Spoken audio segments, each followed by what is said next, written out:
I'm in Peoria, Arizona, one of the many suburbs of the big city of Phoenix. This town's kind of neat. I wish you could see more at night on the camera. They've kept the old style jailhouse from way back in the day.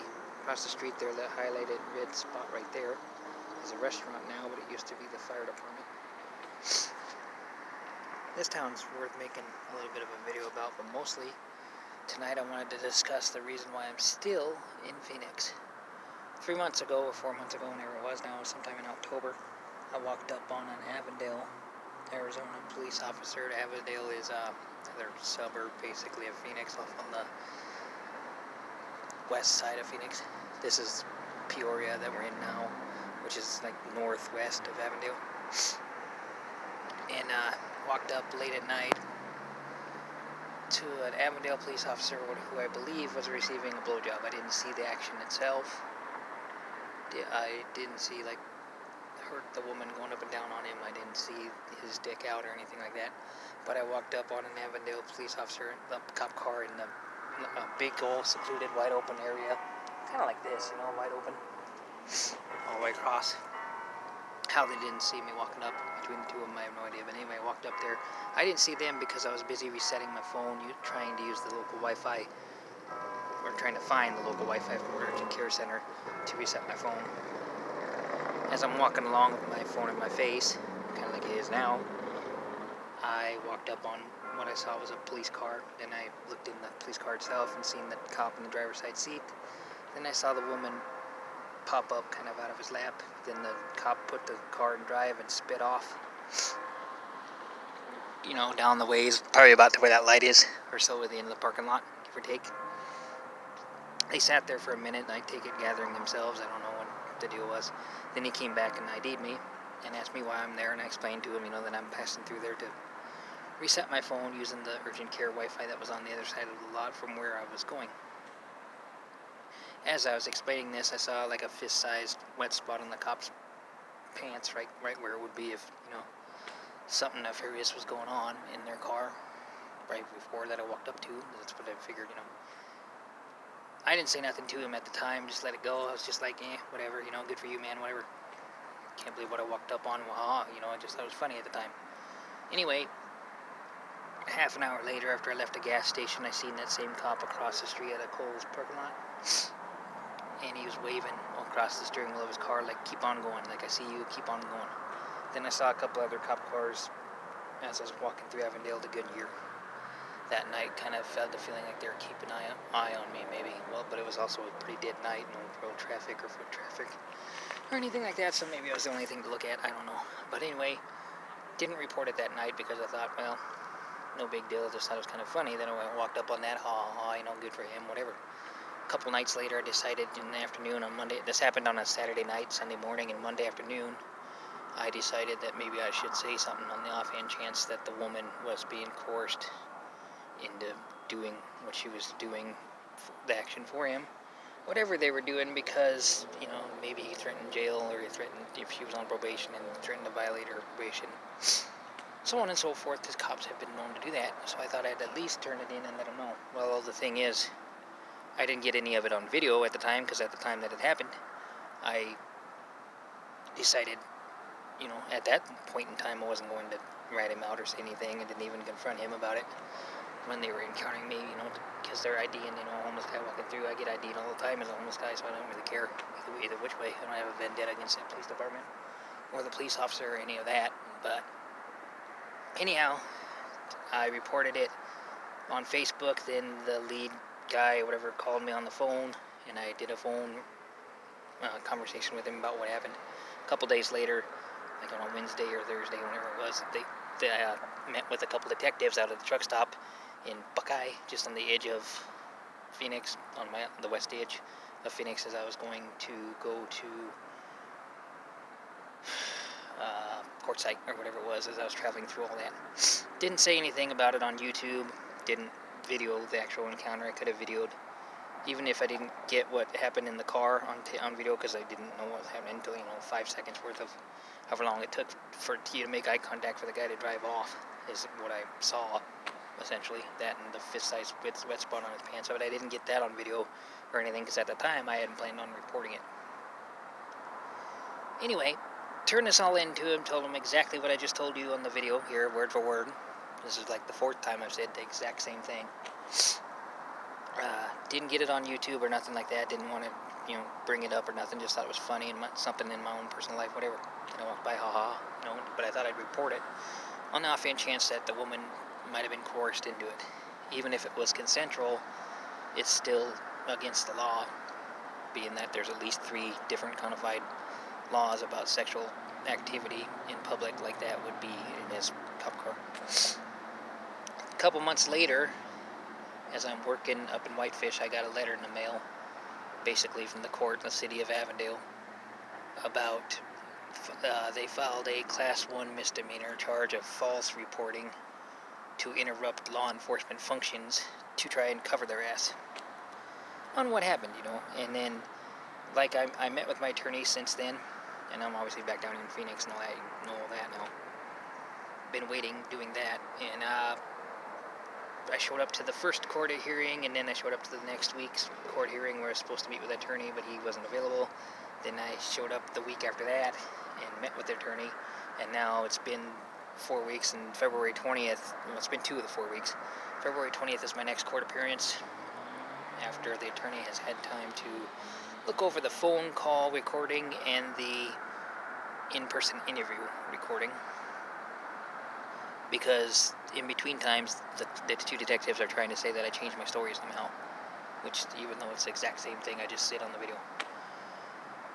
So, the whole deal comes down to this system just wanting money off of somebody. They want me to plead out to something and just get it over with like everybody else. 3/4 of the society just does the same thing. Oh, the system's coming after me. Oh, I'll just plead out.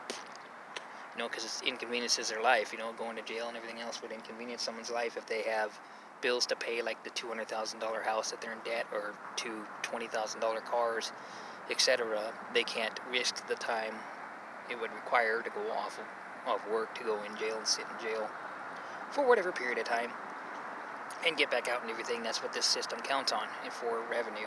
They would want you to plea out to whatever, whether you're guilty to it or not, just so they can get the money for it. Anyway, the first original plea deal was no fine, but a $768 bill to jail fee, pretty much, which has the same action as a fine. If you don't pay it back, they would suspend your driver's license and, get jail time, etc. And then 1 day in jail with 5 days suspended, or something like that, and then 3 years worth of probation in the city of Avondale. The probation itself doesn't amount to much, except for, you obviously can't break the law in the city of Avondale for 3 years, or they can hold this charge against your next charge, etc. I obviously took it to trial because I don't feel that I did anything wrong. I did not willfully lie about anything I said. I said, this is what I did see. The detectives asked me if I saw his dick, and I flat out said, no, I did not see his dick. I did not see the action of her going at it or anything like that. But this is what I did see. I walked up on a car that was in a secluded parking lot, and I saw the police officer in the driver's side. Then I saw a woman, what looked like, pop up out of his lap in the passenger side. And then the police officer put the car in drive and drove off, and this all happened within 5 seconds, roughly however long it takes to make eye contact, and then to put the car in gear and drive off. That's the gist of what I saw. Then, like a minute later, after they sat in the corner of the parking lot and gathered themselves or did whatever they're doing, they decided to come back and ID me and ask me why I'm there and yada yada yada. And as I was explaining to the detectives, I had my phone up, like I do now, as I was walking along, trying to find that Wi-Fi signal to reset my phone, and Google Play Store was, asking me which app I want to install and yada yada, so I was picking whatever I wanted as I was walking along, so it probably looked like I videoed whatever did actually happen, but I didn't have whatever was happening on video because I had no idea it was happening until I walked up on it. Which is what I explained to the detectives, But I said, this is what I saw. And I also told him, I didn't video the rest of the encounter when he came back and ID'd me and stuff like that, but I just thought it was kind of funny, that he's standing out there and I happened to notice there was a wet spot on his pants the whole entire time he's IDing me and acting like I did something wrong or another about it. I have no idea, but from my point of view, if I was the cop in that position and had got caught doing something I shouldn't be doing, I would have done exactly what he did. I would have put the car in drive and drove away because it's my only option at that point when I seen a guy walk up to the window 5 feet away from the cop car. Hadn't noticed him before that, just all of a sudden there's a guy with a phone. I would have put the car in drive and drove away like he did too.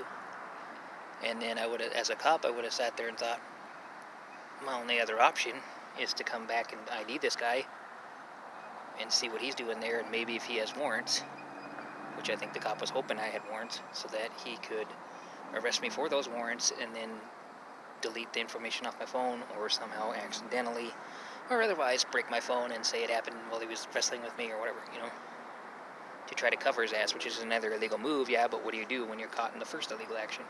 You have no option but to try to catch you doing something else. Well, he ran my ID, found out I didn't have any kind of warrants in Arizona or South Dakota or anywhere, because I don't, make it a habit to break any laws. I wouldn't think, but anyway.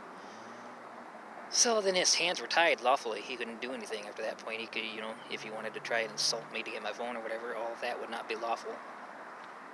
He knows his limits of what he can and can't do, and the only other thing he could do is kind of intimidate me into, moving on out of the county and hope that I don't report nothing back. So he left it, the whole encounter, nice and polite, didn't say nothing about it. Then half an hour later, after I saw it, when I was crossing the street from being at the gas station for a minute, I saw him parked across the street in the Kohl's parking lot, the approach for the Kohl's parking lot. And I saw him wave over his hand over the steering wheel, like, keep on moving, like, I see you, like, keep on going. Kind of an intimidation type action, I figured anyway. Then I seen a couple other times as I'm walking, it was like a 2-mile walk or something out from there to Goodyear. A mile one direction and a mile in another direction. And each mile I saw another cop drive by slowly and drive by, and I believe that was him. Could have been other cops because he did radio my information in. Maybe they were just all watching me that night. I have no idea. It was pretty slow, so they could have just been watching the guy walk by. Make sure I wasn't doing anything or whatever. But I believe it was him trying to push me on. Anyway, I told all the detectives this, word for word, what I just told you on the video. And they seemed to think that I was lying, that I somehow or another changed my story between the phone call and the in-person interview. The other thing is they supposedly ran DNA test on the officer's pants and had the officer turn his pants in, about the wet spot and everything.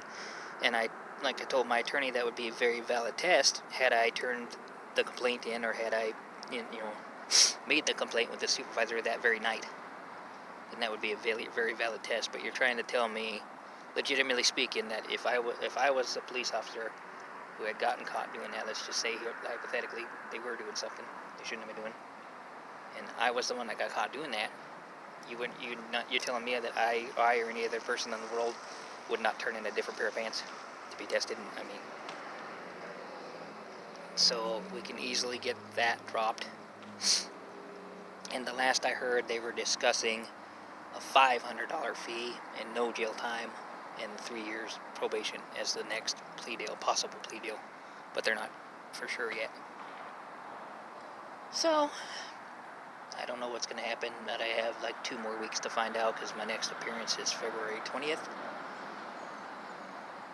And like I told the lawyer, I'm going to keep on going with the trial, because I'm slowly winning anyway. There's nothing. It's basically the 2 detectives' word and my recordings that I made to him, which I don't see. I don't hardly remember what I said, but I'm pretty sure I didn't change my story in between the phone call and the in-person interview. It's the same.